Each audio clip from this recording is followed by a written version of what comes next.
નમસ્કાર મિત્રો. આજે આપણે સ્ટાર્ટ કરીશું આજના સેશનમાં 9.7 ભારતના વિદેશ વેપારનું કદ, સ્વરૂપ અને દિશા. મિત્રો, આ ચેપ્ટરમાં જો સૌથી વધારે આઈએમપી કોઈ ક્વેશ્ચન કહેવામાં આવે તો આ ક્વેશ્ચન સવિશેષ ગણવામાં આવે છે. ચલો મિત્રો, સ્ટાર્ટ કરીએ છીએ. આપણે ભારતના વિદેશ વેપારનું કદ શું છે, એનું સ્વરૂપ શું છે અને એની કઈ દિશામાં આગળ વધી રહ્યું છે. તો કોઈ દેશના વેપારના વલણો જાણવા, તેના વેપાર અંગેનો વિકાસ જાણવા અને આંતરરાષ્ટ્રીય ધોરણે દેશના વેપાર માટેના પ્રયાસોને સમજવા અને દેશના અન્ય દેશો સાથેના સંબંધો સમજવા તેમજ દેશના ઘરેલું ઉત્પાદનની આંતરરાષ્ટ્રીય ધોરણે ગુણવત્તા અને હરીફાઈની ક્ષમતા તપાસવા માટે વિદેશ વેપારનું કદ, સ્વરૂપ અને દિશા જાણવું ખૂબ જરૂરી છે. ખાસ યાદ રાખજો, અહીંયા તમને પ્રસ્તાવનામાં એવું કીધું છે કે કોઈ પણ દેશ હોય એની વેપારી નીતિ જાણવી હોય, એ વેપાર કઈ દિશામાં આગળ લઈ જાય છે એ જાણવું હોય, એના આંતરરાષ્ટ્રીય કેવા પગલા ભરી રહ્યા છે, એ દેશના બીજા દેશ સાથેના સંબંધો શું છે, ઇન્ટરનેશનલ કે આંતરરાષ્ટ્રીય કેવી ગુણવત્તા આપે છે, કેવી કિંમત આપે છે, હરીફાઈમાં ટકી શકે છે કે નથી ટકી શકતું. તો એના માટે એ દેશનું વિદેશ વેપારનું કદ, સ્વરૂપ અને દિશા જાણવી આપણા માટે ખૂબ જરૂરી બની જાય છે. તો ચલો, પહેલા આપણે પહેલો પોઈન્ટ જોઈશું, વિદેશ વેપારનું કદ. Point number 1. શું કીધું છે? વિદેશ વેપારનું કદ એટલે સરળ શબ્દોમાં કહીએ તો આયાત અને નિકાસ થતી ભૌતિક વસ્તુઓનું કુલ મૂલ્ય. વિદેશ વેપારનું કદ એટલે શું? કેટલી આપણે આયાત કરીએ છીએ અને કેટલી નિકાસ કરીએ છીએ. પ્રતિવર્ષ જો આયાત માટે થતી ચૂકવણી અને નિકાસમાં થતી કમાણી વધતી જાય તો દેશની રાષ્ટ્રીય આવકના વેપારના મૂલ્યની ટકાવારી હિસ્સો વધતો જાય. સીધી વસ્તુ છે. આયાતો કરશું એટલે આયાતોમાં આપણે શું કરશું? ઇમ્પોર્ટ. ઇમ્પોર્ટ એટલે આપણે પેમેન્ટ ચૂકવવું પડશે અને નિકાસ કરીશું એટલે આપણને પૈસા મળશે, વિદેશી હુંડિયામણ પ્રાપ્ત થશે. તો આ વધતું જાય તો ઓવરઓલ રાષ્ટ્રીય આવકમાં શું થાય? વધારો થાય. વિશ્વ વેપારમાં દેશના વેપારનો હિસ્સો વધે તો દેશના વેપારનું કદ વધ્યું છે એમ કહી શકાય. હવે ધ્યાનથી સાંભળજો. 1951 થી 2016 સુધીના સમયગાળામાં આયાત તેમજ નિકાસ બંનેનું કદ તેમનો રાષ્ટ્રીય આવક તથા વિદેશ વેપારમાં ટકાવારીનો હિસ્સો વધ્યા જ છે. એટલે કોન્સ્ટન્ટ આપણે શું થયું છે? આપણું કદ વધાર્યું છે વિશ્વ વેપારમાં. પરંતુ નિકાસના કદ અને વૃદ્ધિના દર કરતા આયાતનું કદ અને વૃદ્ધિનો દર મોટા ભાગમાં વર્ષમાં વધુ રહ્યા છે. હા, એટલે એ ખાસ ધ્યાન રાખવાનું છે કે નિકાસ કરતા આયાતોનું પ્રમાણ હંમેશા કેવું રહ્યું છે? વધારે રહ્યું છે. હવે આપણે ગયા લેક્ચરમાં પણ વાત કરી હતી કે જ્યારે બે જુદા જુદા દેશો વેપાર કરતા હોય તો એ ભાવ મૂલ્ય કરવા માટે યુએસ ડોલરમાં જ માપવામાં આવે છે. આમાંથી કોઈ ક્વેશ્ચન તમારે નહીં બને, પણ તમારા જાણકારી માટે છે. ચલો, હવે તમારે આ યાદ રાખવાનું છે. 1991 એટલે કે ભારત દેશમાં જે સુધારા થયા, આર્થિક સુધારા, તો એમાં ત્યારબાદ વિદેશ વેપારનું કદ કેવું રહ્યું છે ભારત માટે? તો નિકાસો આપણે પેલા કેટલી કરતા હતા? 1991-92માં 17.9 કરતા હતા. જે 98-99માં કેટલી કરી આપણે? 33.2. ઇનક્રેડિબલ, અદ્ભુત કહેવાય, માત્ર 6 વર્ષમાં.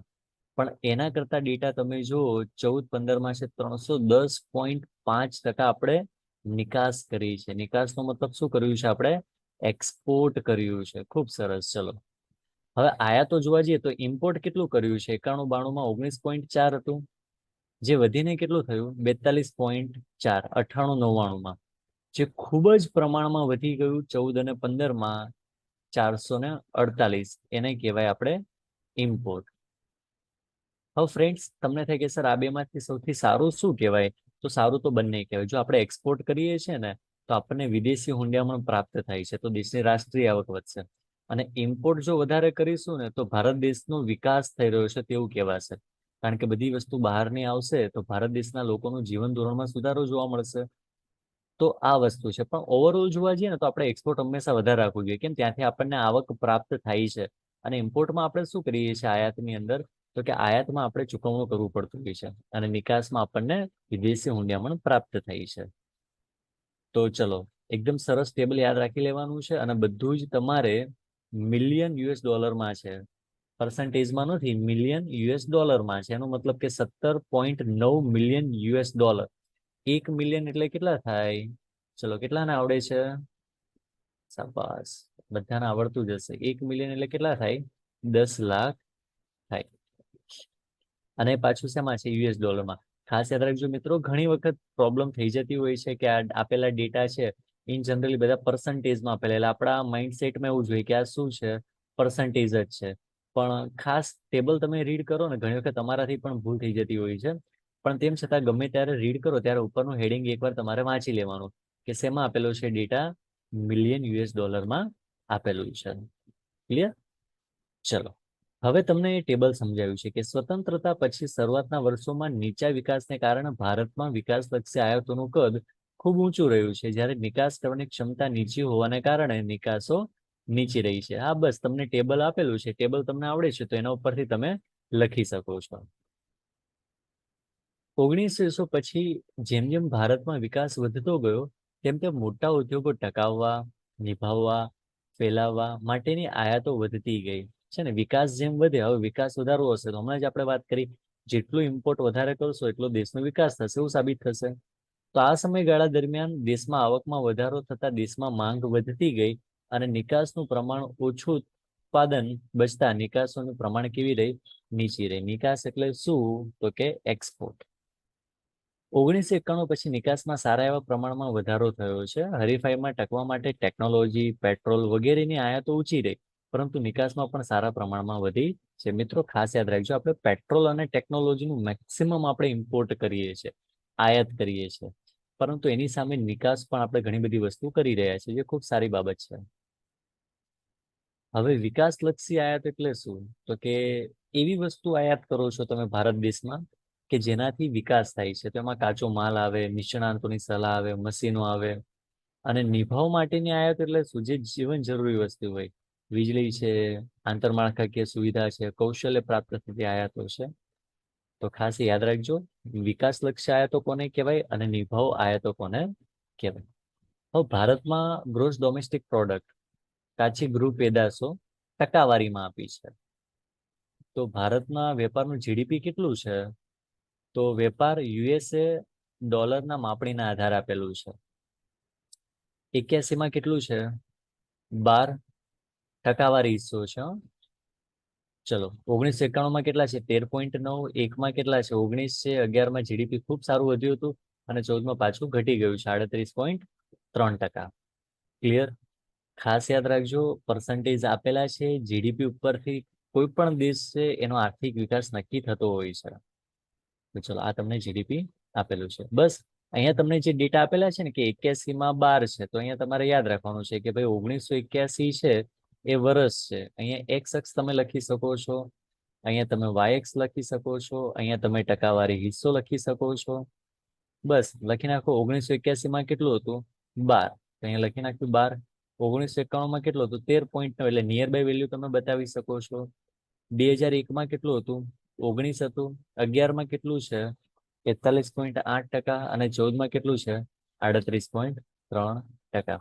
તો બસ મિત્રો, તમને જે ટેબલ આપેલું છે ટેબલ પરથી તમારે ગ્રાફ બનાવવાનો છે. ચલો, એ તો ઈઝી છે એકદમ.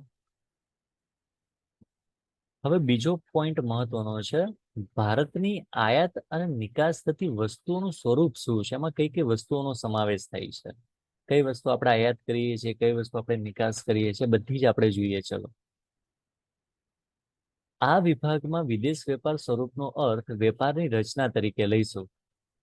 એટલે કે ભારતની ભૌતિક આયાતો અને નિકાસની રચના અથવા આયાત નિકાસમાં થતી વસ્તુઓના પ્રકાર વિશે આપણે જાણીશું. ભારતનો વિદેશ વેપારનું સ્વરૂપ તપાસતા સમજાય છે કે ભારતે જે 1951 માં ઓછા વિકસિત દેશ તરીકે ઓળખાતો હતો તે આગળ વધીને 1980 માં વિકાસશીલ દેશ બન્યો હતો, માત્ર ને માત્ર 30 વર્ષની અંદર.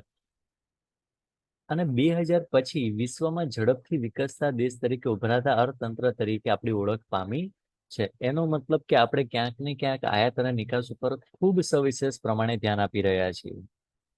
ઓછા વિકસિત દેશોમાં દરેક ક્ષેત્રની આયાતો મોટા પ્રમાણમાં થાય. ખાસ યાદ રાખજો, જે દેશનો વિકાસ નથી થયો એ દેશ મોટા ભાગે બીજા દેશ પર ડિપેન્ડ હોય, ત્યાંથી બધી વસ્તુઓ એ આયાત કરે છે. આપણી પરિસ્થિતિ પણ કંઈક એવી જ હતી. 1950 અને 1960 નો જે દશકો હતો, ભારતની નબળી ખેતી, અનાજોની વારંવાર આયાત કરવી પડતી, વિકાસલક્ષી આયાતો જેવી કે મશીન, મૂડી, ટેકનોલોજી, નિષ્ણાંતોની સલાહ, સ્પેર પાર્ટ્સ વગેરે મોટા પ્રમાણમાં આપણે શું કરતા હતા? આયાતો કરતા હતા. સાથે સાથે નીચા વિકાસની પરિસ્થિતિની પ્રાથમિક ચીજ વસ્તુઓનું નિકાસો વધારે થતી હોય. યાદ રાખજો, જે દેશનો વિકાસ નીચો હોય ને ત્યાં પ્રાથમિક વસ્તુ વધારે થતી, તો એ લોકો કદાચ નિકાસ કરીને કરે તો કેવી વસ્તુ નિકાસ કરે? પ્રાથમિક ચીજ વસ્તુઓ નિકાસ કરે. ભારતમાં ચા, કોફી, શણ, કાચી ધાતુ, ખનિજ વગેરેનું નિકાસનું પ્રમાણ વધુ હતું અને ઔદ્યોગિક વસ્તુઓનું નિકાસનું પ્રમાણ કેવું હતું? ઓછું હતું. કેમ? તો કે એ સમયે આપણો એટલો કે આર્થિક વિકાસ થયો ન હતો, એટલે આપણે શું કરતા હતા? ખેતી ઉદ્યોગની જે વસ્તુઓ હતી એ બધી જ વસ્તુ શું કરતા હતા? આપણે ખેતીવાડી, ખેતી ક્ષેત્રની એ જ આપણે ખાલી નિકાસ કરતા હતા. ઔદ્યોગિક વસ્તુ નિકાસ કરતા, પણ કેવી કરતા? ખૂબ ઓછી કરતા. જ્યારે કોઈ પણ દેશ વિકાસશીલ બને ત્યારે અનાજની આયાતો ઘટવા પામે, એટલે કે સ્વાવલંબી બની જાય અનાજની બાબતમાં. નિકાસોમાં પ્રાથમિક વસ્તુઓનો હિસ્સો ઘટી જાય અને ઔદ્યોગિક નિકાસનો હિસ્સો વધી જાય. એક્ઝેક્ટલી આના કરતા રિવર્સ થઈ જાય. આ કેવું હતું? નીચો વિકાસ જ્યારે વિકાસશીલ બને ત્યારે એનાથી કેવું થઈ જાય? એક્ઝેક્ટલી ઉલટું થઈ જાય કે પ્રાથમિક વસ્તુ કેવી થઈ જાય? ઓછી આયાત કરે, પ્રાથમિક વસ્તુની નિકાસ ઓછી કરે અને ઔદ્યોગિક નિકાસ શું કરશે? વધારે કરશે. ભારતમાં પણ 70 અને 80 ના દાયકામાં, એટલે કે 1970 અને 1980 નો જે દાયકો હતો એ સમયમાં આવા વલણો જોવા મળ્યા હતા. એટલા માટે તો આપણે કીધું કે 1980 માં ભારત વિકાસશીલ બન્યું હતું. નિકાસની ગતિ વધતા વિકાસના ભાવ માટે, નિકાસલક્ષી ઉદ્યોગો માટે, ઉદ્યોગના વૈવિધ્યકરણ તથા વિસ્તૃતીકરણ માટેની આયાતો વધે છે. જેમ કે વચગાળાની વસ્તુ, કાચો માલ, સ્પેર પાર્ટ્સ, પેટ્રોલ, નવીન ટેકનોલોજી વગેરે વિકાસની પ્રક્રિયા સાથે ભારતમાં વધતી ગઈ. અને મિત્રો, આ વસ્તુ તમારો વિકાસ દર્શાવે છે કે હવે આ વસ્તુ તમે શું કરી રહ્યા છો? મગાવી રહ્યા છો, અથવા તો ક્યાંક ને ક્યાંક નિકાસ કરી રહ્યા છો. તો હવે એવું કહી શકાય કે ભારત વિકાસના પંથ ઉપર આગળ વધી રહ્યું છે. 1991 પછી ભારતમાં તો આયાતો અને નિકાસોનું સ્વરૂપ નોંધપાત્ર રીતે બદલાઈ ગયું. ભારતની આયાતોમાં અનાજ અને ખેતી લક્ષ્યોની આયાતો ખૂબ ઓછી થઈ ગઈ. હવે એમાં સ્વાવલંબી આપણે બની ગયા હતા અને મૂડી આયાતો પણ કેવી થઈ ગઈ હતી? ઓછી. એટલે કે આયાતોનું પ્રમાણ કેવું થઈ ગયું હતું? ઘટી ગયું હતું. જે પ્રાથમિક ધોરણે જરૂરી હતું તેની વાત કરીએ છીએ. પરંપરાગત નિકાસો જેવી કે ચા, કોફી, શણ વગેરેનો નિકાસનો હિસ્સો ઓછો થયો, એટલે કે પ્રાથમિક ચીજ વસ્તુ આપણે ઓછી એક્સપોર્ટ કરતા રહ્યા, પણ એના બદલે આપણે ઔદ્યોગિક અને બિનપરાગતમાં નિકાસમાં ફાળો વધ્યો. જેમ કે સોફ્ટવેરની નિકાસ ને બધું છે. ઔદ્યોગિક ક્ષેત્રનો જ્યારે નિકાસમાં ફાળો વધે એટલે કન્ટ્રી વિકાસશીલ બની ગયું છે તેવું કહી શકાય. હવે તમને અમુક ડેટા આપેલા છે. 1961 માં ખાદ્ય વસ્તુની આયાતો 19.9% હિસ્સો ધરાવતી હતી, જે 2014-15 માં ઘટીને માત્ર 3.9% થઈ. પેલા 19% આપણે વસ્તુ બહારથી આયાત કરતા હતા, હવે કેટલી? 3.9. કેમ? તો કે જ વસ્તુ આપણે ભારત દેશમાં બનાવવા લાગ્યા છે, એટલે આપણે કોઈ પર ડિપેન્ડ રહેવાની જરૂર નથી. એ જ વસ્તુ બતાવે છે સ્વનિર્ભરતા. ચલો, વિકાસની ગતિ વધતા ભારતની મૂડી અને મૂડી પ્રચુર વસ્તુ, એટલે કે જ્યાં મૂડીની વધારે જરૂર પડતી હોય, આથી મૂડી આયાતો સારા પ્રમાણમાં ઘટવા પામી. યાદ રાખજો, 1960-61 માં મૂડીજન્ય આયાતો 31.7% હતી, જે ખૂબ ઊંચો હતો. જે 2014-15 માં ઘટીને કેટલી થઈ ગઈ? 9.8% થઈ ગઈ હતી. એટલે બધી જ વસ્તુનું ઇન્વેસ્ટમેન્ટ આપણા ભારતમાં જ કરતા અને ત્યાં જ વસ્તુનું ઉત્પાદન કરતા. હજી છે નવીન આયાતોનું પ્રમાણ, નવી વસ્તુનું આયાતોનું પ્રમાણ 60-61 માં કેટલું હતું? 2.2% હતું, જે 14-15 માં 46.5%. એટલે કે વૈવિધ્યકરણ, નવી વસ્તુઓ આપણે વધુ બહારથી મગાવી રહ્યા છે, જેથી ભારતના લોકોનું શું થાય? જીવન ધોરણમાં સુધારો થાય અને ભારત દેશ એક વિકાસના પંથ ઉપર આગળ ચાલે. તો જો 2.2% હતું, જે વધીને કેટલું થઈ ગયું? 46.5%. ચલો મિત્રો, હવે આ જે આખો પેરેગ્રાફ આપણે જોયો ને, ત્યાં તમારી જે સ્ક્રીન ઉપર દેખાય છે ને, એ માત્ર ને માત્ર આયાતને રિલેટેડ છે. ખાસ યાદ રાખજો, આયાતો છે. હવે આપણે જે શીખવાનું છે ને, બધી નિકાસની વાત કરીએ છીએ કે તે જ રીતે નિકાસનું સ્વરૂપ પણ બદલાઈ ગયું છે. અહીંથી કઈ વાત શરૂઆત થઈ છે તમારે? નિકાસ. નિકાસ એટલે શું? એક્સપોર્ટ.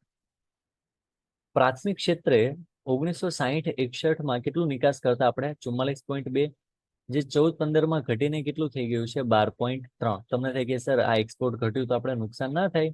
પણ જુઓ, પ્રાથમિક વસ્તુનું નિકાસ આપણે ઘટ્યું છે, એની સામે ઉદ્યોગનું વધ્યું છે. ખાસ યાદ રાખજો, ચા કોફીનો હિસ્સો છે એ 19.3 થી ઘટીને 2 થઈ ગયો છે. શણનો હિસ્સો છે 21% થી ઘટીને 0.2% થયો છે. તેમજ વસ્તુ નિકાસની ચામડાની નિકાસનો ફાળો 1960-61 4.4% હતો, જે ઘટીને કેટલો થઈ ગયો છે 1.3%. એ જ રીતે કાપડની નિકાસ કેટલી હતી 10%, જે ઘટીને કેટલી થઈ ગઈ છે 2%. હવે ધ્યાનથી સાંભળજો. તેની સામે તૈયાર કપડાની વસ્તુનો નિકાસનો હિસ્સો 60-61 માત્ર ને માત્ર 0.1% હતો, જે 14 અને 15 કેટલો થઈ ગયો છે 5.4% થઈ ગયો છે. ખૂબ સારી બાબત કહેવાય. ઉત્પાદિત વસ્તુ એટલે કે વસ્તુ ઉત્પાદન કરીને આપણે બહાર મોકલાવતા હતા. 60-61 કેટલું હતું? માત્ર 45.3% હતું, જે 14 અને 15 કેટલું થઈ ગયું છે 66.7% થયું છે. એમાં પણ વધારો થયો છે. પેટ્રોલની નિકાસની વસ્તુ જુઓ 60-61 માત્ર 1.1% હતું, જે 14 અને 15 કેટલું થઈ ગયું છે 18.5% જેટલું થઈ ગયું છે. મિત્રો ખૂબ સરળ છે. જો તમને ડેટા યાદ રહી જશે, આંકડાકીય માહિતી તમને યાદ રહી જશે, તો તમારા માટે ભારતની આયાત અને નિકાસની થતી વસ્તુઓના સ્વરૂપ એ ખૂબ સરળ રીતે તમને યાદ રહી જશે. એમાં ખાસ કરીને એના આયાત અને નિકાસના જે ડેટા છે એ તમારે યાદ રાખવાના છે. ચલો, અને ત્રીજો પોઈન્ટ, કદ જોઈ લીધું આપણે, એનું સ્વરૂપ પણ જોઈ લીધું. તો હવે જોઈ લઈએ ભારતમાં વિદેશ વેપારની દિશા શું છે. વિદેશ વેપારની દિશા એટલે કોઈ પણ દેશનો વિશ્વના વિવિધ પ્રદેશો સાથે વેપાર માટેનો સંબંધ. વિદેશ વેપારની દિશા એટલે શું? કે તમારા સંબંધો વિશ્વના જુદા દેશો સાથે સંબંધ કેવા છે. અલગ અલગ દિશાના પ્રદેશો સાથે વેપાર કરવા માટે કોઈ દેશ પાસે ઉત્પાદન કરવાની શક્તિ હોવી જોઈએ. બીજું, રાજકીય સંબંધો સારા હોવા જોઈએ, એટલે કે ઉત્પાદન શક્તિ સારી હોવી જોઈએ, રાજકીય સંબંધો સારા હોવા જોઈએ. રાજનીતિય પ્રયત્નો કરવાની તૈયાર હોય છે. એનો મતલબ કે એક દેશ બીજા દેશ સાથે સમજવાનો પ્રયત્ન કરે, સારા સંબંધો બનાવવાનો પ્રયત્ન કરીએ. વેચાણ વ્યવસ્થા, વેપાર વ્યવસ્થાપન માટેની આવડત તથા ટેકનોલોજી આપણી પાસે સારી હોવી જોઈએ. વ્યવસ્થાપન સારું હોવું જોઈએ આપણી પાસે. અને વધુ પ્રમાણમાં આપણે એક્સપોર્ટ જન્ય ઉત્પાદન હોવું જોઈએ, એટલે કે આપણે એવી વસ્તુનું ઉત્પાદન કરીએ છીએ કે જે આપણે મેક્સિમમ એક્સપોર્ટ કરી શકીએ છીએ. બરોબર, તો જો આ બધી વસ્તુ હોય તો વિદેશ વેપારની દિશા આપણે બદલી શકીએ છીએ. દેશ આઝાદ થઈ ગયો પછી મોટા ભાગનો વેપાર યુકે સાથે જ થતો હતો, કારણ કે સ્વતંત્રતા પહેલા યુકે સાથે જ આપણો વેપાર સ્થપાયેલો હતો. પણ 1960-61 ભારતની કુલ આયાતો 19% આયાતો યુકે થી આવતી હતી. કેટલી હતી? 19% આયાતો યુકે ની હતી, જે 2007 પછી ઘટીને માત્ર કેટલી થઈ ગઈ 2%. તો એનો મતલબ એવું છે કે હવે અમે માત્ર યુકે સાથે જ આયાત નિકાસ નથી કરતા, વિશ્વના બધા દેશો સાથે અમે આયાત અને નિકાસ કરતા થઈ ગયા છે. સ્વતંત્રતા પછી આપણે અમેરિકા અનેક પ્રકારની આયાતો માટે નિર્ભર રહ્યા હતા. 60-61 વસ્તુઓ અને સેવાઓની કુલ આયાત યુએસએ થી 29% આયાતો થતી હતી, જે 2007 ઘટીને કેટલી આયાતો કરતા હતા? આપણે 8% કરતા થયા હતા. જો મિત્રો ખાસ યાદ રાખજો, કેટલી હતી? 29% હતી, જે ઘટીને કેટલી થઈ ગઈ છે? માત્ર 8% થઈ ગઈ છે. ચલો, ઓપીઈસી થી આયાતોનું પ્રમાણ વસ્તુઓની કુલ આયાતોમાં વધ્યું, કારણ કે ઔદ્યોગિકરણ અને વિકાસ વધતા પેટ્રોલની આયાતો વધી. ઓપીઈસી નું ખાસ યાદ રાખજો, ખનિજ તેલ નિકાસ કરતા દેશોનું જૂથ. ઓપીઈસી એટલે શું? જે પણ ખનિજ તેલ એક્સપોર્ટ કરે છે એ બધા દેશોનું જૂથ, અને ઓપીઈસી કહેવાય. તો રશિયા સાથે ભારતના મૈત્રી સંબંધો પહેલા પણ હતા, આજે પણ છે. સ્વતંત્રતા પછી રશિયાથી ઊંચા પ્રમાણમાં આપણે આયાતો થતી હતી. શેની આયાતો થતી હતી? તો કે ખનિજ તેલ. જે 1980 પછી રશિયામાં થયેલી આર્થિક કટોકટીને કારણે શું થઈ ગઈ હતી? ઘટી ગઈ. તેમ છતાં પરંપરાગત ભાગીદારો સાથે વેપારો ઘટ્યો, પરંતુ વિકાસશીલ દેશો સાથેનો આપણો વેપાર વધ્યો હતો. હા, એમાં કોઈ શક નથી કે વિકસિત દેશો સાથે આપણો વેપાર એ સમયે ઘટ્યો હતો, પણ વિકાસશીલ જે ભારત જેવા દેશો હતા, જે વિકાસના પંથે આગળ વધી રહ્યા હતા, એમની સાથે વેપાર તો આપણો એવો ને એવો જ રહ્યો છે. ખાસ કરીને એશિયા, મધ્ય એશિયા, આફ્રિકાના વિકાસશીલ દેશો સાથે આપણો વેપાર વધ્યો છે. 1960-61 કુલ આયાતો 11.8% હતી, જે આયાતો વિકાસશીલ દેશોમાંથી આવતી હતી. જે 7 અને 8 કેટલી થઈ ગઈ હતી? 32% થઈ હતી. અને એમાં 2014 અને 15 59% જેટલી થઈ ગઈ હતી. જો મિત્રો કેટલી બધી વધતી જાય છે, એટલે કે આપણે વિકાસશીલ દેશો સાથેનો વેપાર ખૂબ સારા પ્રમાણમાં કરી રહ્યા છીએ. તે જ પ્રમાણે 1960-61 યુકે તરફથી વસ્તુનો નિકાસ 26.8% એક્સપોર્ટ હતી, જે ઘટીને કેટલી થઈ છે આપણે 2007 અને 8 4% થઈ છે. ખાસ યાદ રાખજો, યુકે ઇંગ્લેન્ડ તરફથી જે આપણે એક્સપોર્ટ કરતા, જે વસ્તુ મોકલાવતા, એ 26.8% હતી, જે સાવ ઘટાડીને 7 અને 8 કેટલી થઈ ગઈ 4%. એ જ સમયગાળા દરમિયાન એટલે શું, 1960-61 અમેરિકાથી આપણે જે એક્સપોર્ટ કરતા એ 16% ઘટીને કેટલી થઈ ગઈ છે 12.7% થઈ ગઈ છે. અને એ જ સમયમાં એટલે કે 1960 અને 61 રશિયામાં પણ આપણે જે વસ્તુ મોકલાવતા 4.5%, જે ઘટીને કેટલી થઈ ગઈ છે 0.6% થઈ ગઈ છે. ક્લિયર? યસ. ચલો, તેની સામે ઓપીઈસી ખાતે થતી આપણી વસ્તુ નિકાસોની ટકાવારી 60-61 4.1%. યાદ રાખજો, ઓપીઈસી ની વાત કરે છે, એટલે કે ખનિજ તેલની વાત કરે છે. કેટલી નિકાસ કરતા હતા આપણે? 4.1% કરતા હતા, જે વધીને 2007 અને 8 16% થઈ ગઈ છે. એમાં વિકાસશીલ દેશોની સામે જો વાત કરીએ તો 14.8% થી જે વધીને 42.6% થવા લાગી છે. એટલે અહીંયા તમારે શું કરવાનું છે મિત્રો? આયાત અને નિકાસના ડેટા તો યાદ રાખવાના છે, પણ તમારે યાદ રાખવાનું છે કે વિકસિત દેશ સાથે પહેલા કેટલા આયાત હતી, પછી કેટલી આયાત થઈ, અને વિકાસશીલ દેશોમાં પહેલા કેટલી આયાત કરતા હતા અને હવે કેટલી થઈ. એ જ રીતે નિકાસમાં બે ગ્રુપ પાડી દેવાનું. વિકસિત દેશોમાં આયાત અને નિકાસ પહેલા કેટલી થતી હતી, અને વિકાસશીલ દેશોમાં પહેલા આયાત કેટલી થતી હતી, હવે કેટલી થઈ છે, નિકાસ પહેલા કેટલી થતી હતી, હવે કેટલી થઈ છે. Got it? ચલો, 14-15 એશિયાના દેશો ખાતે આપણી વસ્તુ વિકાસ 50% જેટલી નિકાસો થતી હતી, એટલે કે એશિયાની અંદર જ. આમ અલગ અલગ દેશો સાથે વેપાર વિકસાવવા ભારતના ખૂબ સફળ પ્રયત્નો કર્યા છે. ઓકે, ખાસ યાદ રાખજો, તમને થાય કે સર બધા ડેટા 7 અને 8 અને 14 અને 15 સુધીના જ આપ્યા છે. હા, ત્યાર પછીનું જે સ્ટ્રક્ચર છે એ ઘણા પ્રમાણમાં બદલાયું છે. ચલો, આ યાદ રાખજો, એકદમ ઈઝી છે. શક્ય હોય તો ડ્રો પણ કરી લેજો. 14 અને 15 નો ડેટા છે, અને ભારત આ દેશોમાંથી આયાત કરતું હતું. એશિયામાંથી કેટલું આયાત કરતું હતું? 59% હિસ્સો ત્યાંથી જ આપણે આવતો. યુરોપમાંથી 16% વસ્તુ આવતી, આફ્રિકામાંથી 8%, લેટિન અમેરિકાના દેશોમાંથી 7% આયાત કરતા હતા, નોર્થ અમેરિકામાંથી 6%, બાલ્ટિક પ્રદેશોમાંથી એટલે કે બધા અખાતોમાંથી 2% અને અન્ય દેશોમાંથી 2%, એમ કરીને કુલ 100% આપણે આયાતો આ દેશોમાંથી કરતા હતા. બરોબર, બધા એક પ્રકારના શું આપેલા છે? ખંડ આપેલા છે. ત્યાર પછી આપેલી છે નિકાસનો શું હિસ્સો છે, આપણે ક્યાં ક્યાં સૌથી વધારે એક્સપોર્ટ કરતા હતા. તો એશિયામાં 50% આપણે એક્સપોર્ટ કરી દેતા હતા, યુરોપમાં પણ 18%, નોર્થ અમેરિકામાં 14%, આફ્રિકામાં 11%, લેટિન અમેરિકામાં 5%, સીએસ અને બાલ્ટિકમાં 1%, અને અન્યમાં 1%. એટલે તમે ઓવરઓલ જોવા જાવ ને તો તમને લોકોને અહીંયા જો ઇમ્પોર્ટ અને એક્સપોર્ટ એમ બંને આપેલું છે. ચલો, થોડુંક ધ્યાનથી જોયું એટલે તમને ખ્યાલ આવે, કારણ કે બંને વસ્તુ આપણે કમ્પેર કરવી છે ને, એટલા માટે આ રીતે. ઉપરની વસ્તુ છે એ બધી શેના ઉપર આપેલી છે? આયાત ઉપર છે. અને નીચેનો જે ડેટા આપેલો છે એ શેના ઉપર આપેલો છે? નિકાસ ઉપર આપેલો છે. બંને ક્યારનું છે? 14 અને 15 નું. એશિયામાંથી કેટલી વસ્તુ આપણે આયાત કરતા હતા? 59% આયાત કરતા હતા. તો સામે નિકાસ કેટલી કરતા હતા આપણે? 50% કરતા હતા. યુરોપમાં કેટલી આયાત કરતા હતા? 16% આપણે આયાત કરતા હતા, એટલે ત્યાંથી વસ્તુ મગાવતા હતા. પણ બદલામાં જુઓ, આપણે એને કેટલી આપતા હતા? 18% આપતા હતા. આફ્રિકામાંથી 8% વસ્તુ મગાવતા હતા, તો સામે આફ્રિકામાં આપણે 11% વસ્તુ આપતા પણ હતા. નોર્થ અમેરિકામાં 6% વસ્તુ મગાવતા હતા, તો સામે 14% આપણે આપતા હતા. એ જ રીતે લેટિન અમેરિકાના દેશો, સીઆઈએસ, બાલ્ટિક પ્રદેશો, એ પણ તમારે કમ્પેરિઝન તમારી બુકમાંથી કરવાના છે, એટલે તમને ખ્યાલ આવે કે ઓવરઓલ આપણે કેટલી આયાત કરીએ છીએ અને કેટલી નિકાસ કરીએ છીએ. બસ મિત્રો, આ ક્વેશ્ચન ખૂબ જ અગત્યનો છે. અગેન એન્ડ અગેન તમને કહીએ છીએ કે ખાસ ટાઈમ મળે તો આ ચેપ્ટર જ્યારે વિદેશ વેપાર તમે ભણી રહ્યા છો તેમાં આ ક્વેશ્ચન તમારે ખાસ વિશેષ ક્લિયર કરવાનો છે. એટલું અઘરું નથી, માત્ર તમને કદાચ અઘરું લાગશે તો એ આંકડાકીય બાબતો યાદ કરવામાં લાગશે, પણ પ્રેક્ટિસ કરશો, તૈયારી કરશો તો એ પણ તમને યાદ રહી જશે. તો આજનું સેશન આપણે અહીંયા પૂરું કરીએ છીએ. Thank you.